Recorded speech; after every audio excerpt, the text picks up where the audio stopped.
नमस्कार, आप देख रहे हैं खबर उत्तर प्रदेश। मैं हूं आपके साथ तन्वी। खबरों का सिलसिला शुरू करेंगे, लेकिन उससे पहले एक नजर डालते हैं इस वक्त की हेडलाइंस पर। यूपी पंचायत चुनाव के प्रचार में खर्च की समय सीमा तय, घोषणा के बाद तैयारियों में जुटे राजनीतिक दल। भाजपा ने बुलाई प्रदेश संगठन की बैठक, एमएलसी व पंचायत चुनाव की तैयारियों में पर होगी चर्चा। सपा प्रमुख अखिलेश यादव का बिहार दौरा, आज पूर्णिया, मधुबनी और दरभंगा में चुनाव प्रचार करेंगे अखिलेश यादव। संभल के 16 थानों में तैनात 32 पुलिसकर्मी लाइन हाजिर, एसपी के बिश्नोई की कार्रवाई से महकमे में खलबली। इलाहाबाद विश्वविद्यालय में आज आएंगे सीजेआई बीआर गवई, सेमिनार में मुख्य अतिथि के तौर पर होंगे शामिल।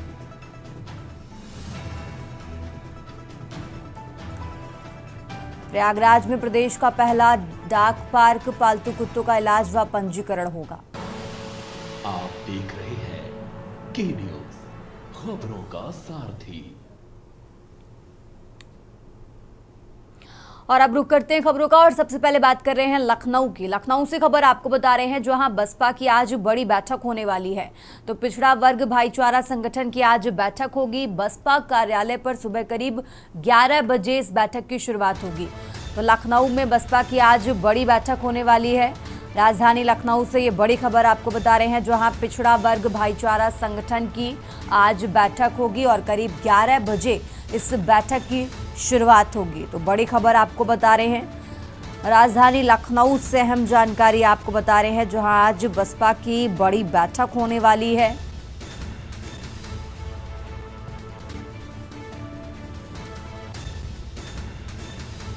पिछड़ा वर्ग भाईचारा संगठन की आज बैठक होगी।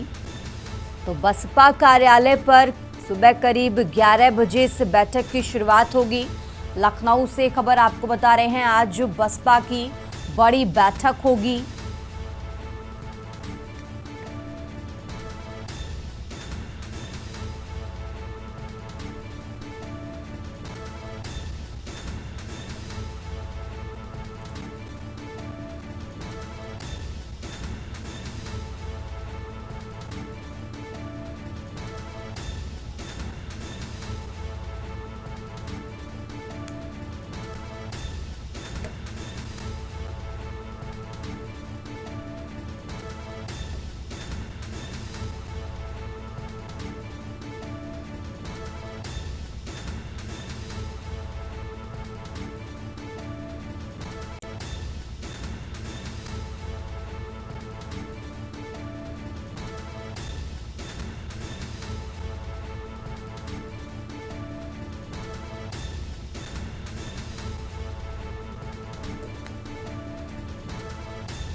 आगे बढ़ते हैं खबरों में। खबर लखनऊ से है, जहां यूपी भाजपा की भी आज बड़ी बैठक होने वाली है।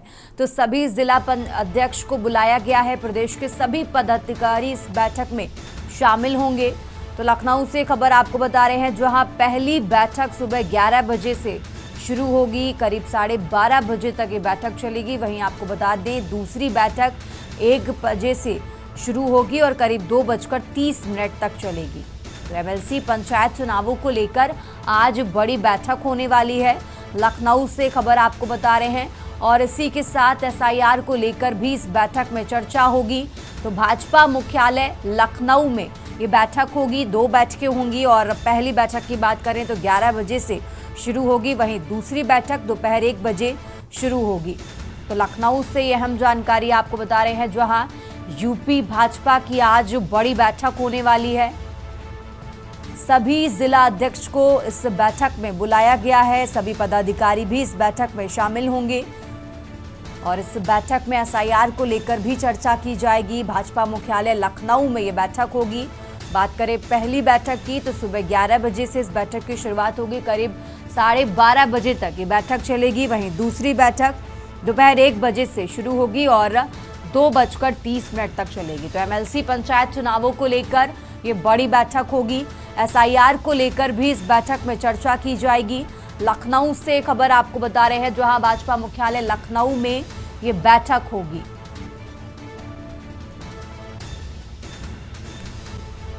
तो यूपी भाजपा की आज बड़ी बैठक होने वाली है। लखनऊ से खबर आपको बता रहे हैं, जहां सभी जिला अध्यक्ष को इस बैठक में बुलाया गया है। प्रदेश के पदाधिकारी इस बैठक में शामिल होंगे।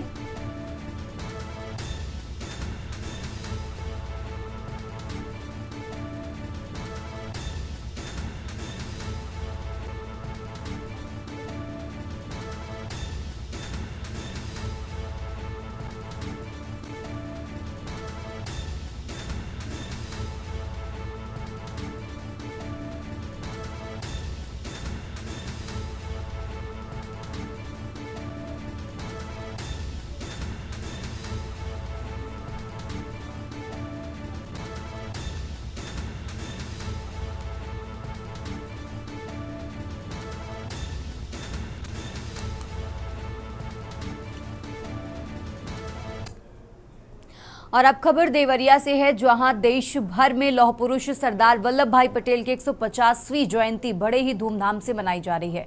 इसी कड़ी में देवरिया जिले के पत्थरदेवा विधानसभा क्षेत्र के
और अब खबर देवरिया से है, जहां देश भर में लौह पुरुष सरदार वल्लभ भाई पटेल की 150वीं जयंती बड़े ही धूमधाम से मनाई गई। इसी कड़ी में देवरिया जिले के पत्थरदेवा विधानसभा क्षेत्र के बरवा मीर छापर स्थित नैना पैलेस में भाजपा नेता पूर्व प्रत्याशी नीरज कुमार वर्मा के नेतृत्व में एक भव्य कार्यक्रम का आयोजन किया गया। आपको बता दें कि देश के प्रथम गृह मंत्री और लौह पुरुष सरदार वल्लभ भाई पटेल की 150वीं जयंती पर देवरिया के पत्थरदेवा विधानसभा क्षेत्र में श्रद्धा और देशभक्ति का माहौल नजर आया। बरवा मीर छापर स्थित नैना पैलेस में आयोजित इस कार्यक्रम का नेतृत्व भाजपा नेता नीरज कुमार वर्मा ने किया। वर्मा ने सरदार पटेल के चित्र पर पुष्प अर्पित कर नमन किया और मुख्य अतिथि के रूप में दीप प्रज्वलित कर कार्यक्रम का शुभारंभ किया।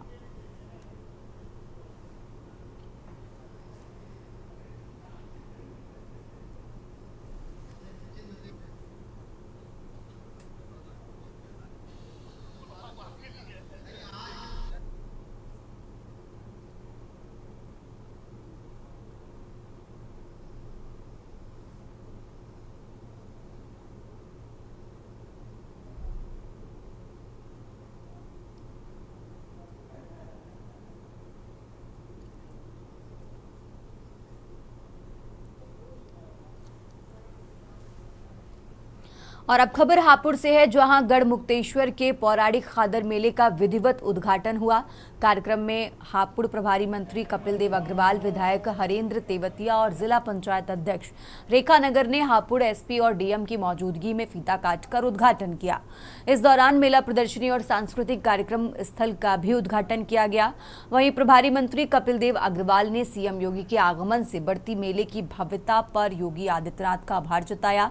मेले का मुख्य स्नान 5 नवंबर को होना है और उससे एक दिन पहले दीपदान की 5000 साल पुरानी परंपरा के चलते लगभग 30 लाख से ज्यादा श्रद्धालु गढ़मुक्तेश्वर के खादर मेले में पहुंचने का अनुमान जताया जा रहा है।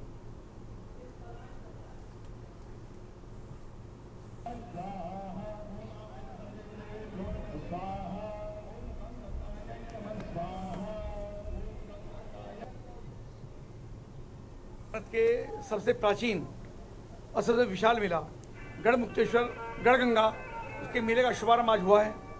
हमारे जिला पंचायत अध्यक्ष, माननीय सांसद जी, माननीय विधायकगण, क्षेत्रीय अध्यक्ष और पार्टी के सब पदाधिकारी, समाज के सब लोग, जिलाधिकारी, एसएसपी आप सब लोग, हम सब के लिए बहुत ही गर्व का ये दिन है। हमारे लिए सौभाग्य का विषय है कि गंगा मैया हम सबको पवित्र करते हुए और प्रभावित होते हुए गंगा सागर तक जाती हैं।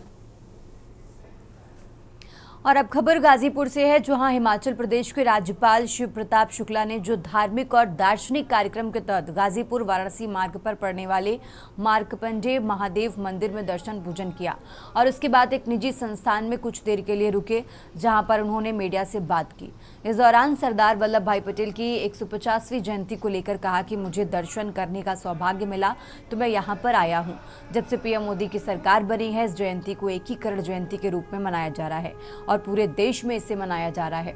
उन्होंने कहा कि उनका भारत की आज़ादी में महत्वपूर्ण योगदान रहा, साथ ही छोटे छोटे रियासतों को भारत में मिलने का भी श्रेय उनको ही जाता है। ऐसे में राष्ट्रीय एकता बनी रहे, इसके लिए सभी देशवासियों को इस जयंती को मनाना चाहिए।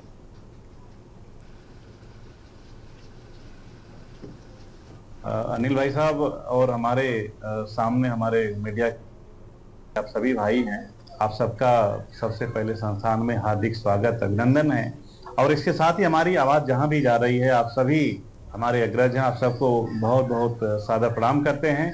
और आपको ये बताना चाहते हैं कि जो हिमाचल प्रदेश के अपने महामहिम हैं राज्यपाल महोदय, आप आए थे और हम लोग बहुत ही, जो हमारे बच्चे थे, जो एक तरह से, चूंकि महामहिम का एक ही एजुकेशन से बहुत जुड़ा होता है, क्योंकि मार्कंडेय महादेव का दर्शन करने के लिए मुझे सौभाग्य मिला, तो इस नाते मैं आया हूँ, उनका दर्शन किया हूँ। और इसी क्रम में हमारे पुराने मित्र विजय यादव, उनके इस विद्यालय पर, कृष्ण सुदामा विद्यालय पर मैं आज आया हूँ। इसकी प्रगति देख करके मुझे अत्यंत प्रसन्नता हो रही है। और अब खबर कानपुर से है, जहां मोथा चक्रवात में हुए बदलाव से लगातार 2 दिन से हो रही बारिश से लोगों को राहत तो मिली है, लेकिन किसानों के लिए मुसीबत बन गई है। धान की फसल तो खराब हो रही है, साथ ही गेहूं की बुआई नहीं हो पा रही है और ना ही अमरूद की। किसान बेमौसम हो रही बारिश से परेशान हैं। पिछले 3 दिनों से कानपुर व आसपास के जिलों में लगातार हो रही बारिश किसानों के लिए मुसीबत का सबब लेकर आई है। किसानों का कहना है कि बेमौसम हो रही बारिश की वजह से धान खराब हो रही है, साथ ही गेहूं की बुआई भी नहीं हो पा रही। इसके साथ ही अमरूद की फसल भी खराब हो रही है, जबकि खेतों में पानी भर गया है। किसान हालांकि परेशान हैं। किसानों ने बताया कि यही हाल रहा तो महंगाई पर भी असर देखने को मिलेगा। ये सही समय होता है गेहूं की फसल को बोने का, लेकिन बारिश के कारण गेहूं की बुआई नहीं हो पा रही है।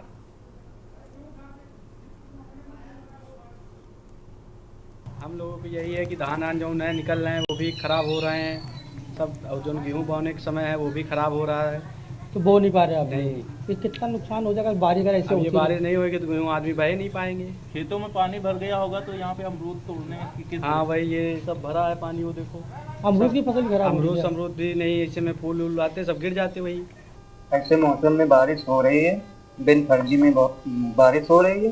ये बारिश रुकवा दीजिए, और इसमें नुकसान पे नुकसान हो रहा है और नुकसान से कोई कारोबार नहीं हो पा रहा है। किसानों का इस तरह से नुकसान होगा तो किसान कुछ नहीं कर पाएंगे। मोथा चक्रवात की वजह से जहां मौसम एक खुशनुमा हुआ है, वहीं ये मौसम किसानों के लिए एक सरदर्द बन चुका है।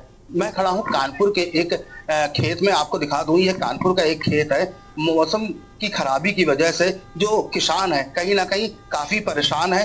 इन खेतों में कहीं ना कहीं मौसम की बारिश की वजह से पानी भर गया है। जो यहाँ पे अमरूद के जो पेड़ हैं, उन पेड़ों में भी वो पेड़ कहीं ना कहीं पानी की वजह से खराब हो रहे हैं। और वही जो किसान है, गेहूं की कटाई होनी है, गेहूं की बुआई होनी है, गेहूं की कहीं ना कहीं बुआई नहीं कर पा रहे हैं। और कहीं ना कहीं जो इस समय जो धान किसानों ने बोई थी, वो कहीं ना कहीं जो धान है वो भी खराब हो रही है। और जो मैं आपको दिखा दूं, ये खेत है, खेत में जो ये जो मट्टी है, कहीं ना कहीं बारिश की वजह से पूरी मट्टी फूल गई है। और जो अमरूद के जो बाग है यहाँ पे लगे हुए हैं, अमरूद के पेड़ लगे हैं, वो अमरूद के पेड़ कहीं ना कहीं बारिश की वजह से खराब हो रहे हैं।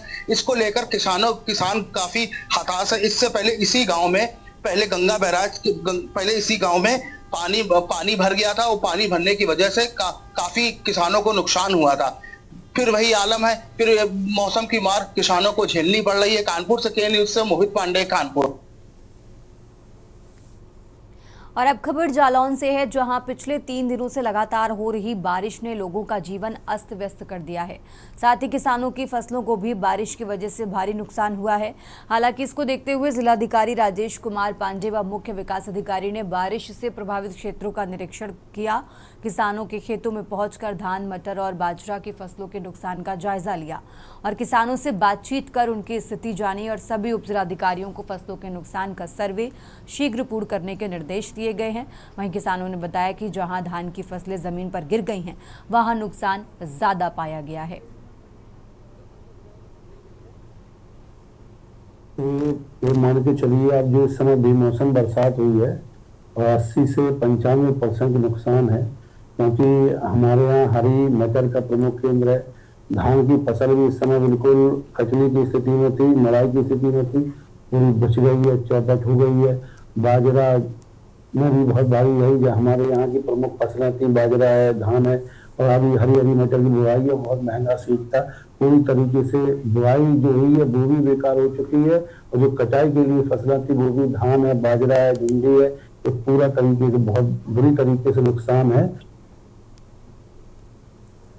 पिछले 3 दिनों से लगातार हो रही बारिश से कहीं न कहीं मौसम में परिवर्तन जरूर आया है, लेकिन हम बात कर ले फसलों की तो एक और जहां बारिश ने और अगर बात करी जाए तो फसलें यहां पर नष्ट होती जरूर नजर आ रही हैं, क्योंकि किसानों को साफ तौर से कहना है कि अगर लगातार 2-3 दिन बारिश और हो गई तो कहीं न कहीं फसलों को नुकसान पहुंच सकता है। अगर बात की जाए फसलों की तो मटर और चना जिस तरीके से इस मौसम में बोया जाता है तो कहीं ना कहीं इस मौसम में मटर और चने को भारी नुकसान जरूर हो सकता है।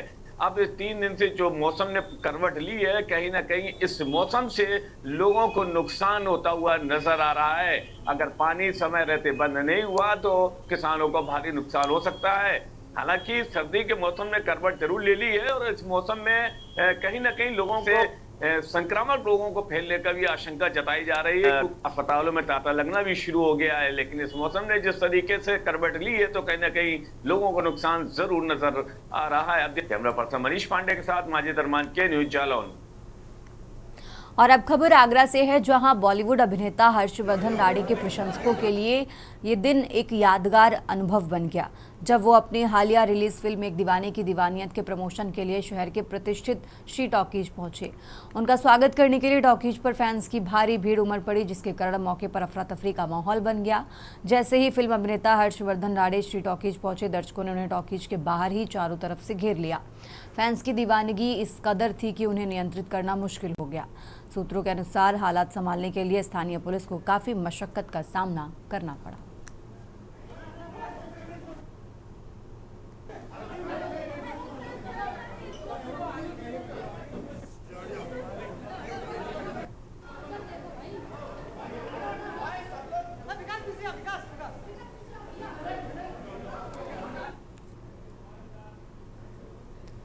खबर उत्तर प्रदेश में फिलहाल इतना ही। आप देखते रहिए के न्यूज़ इंडिया।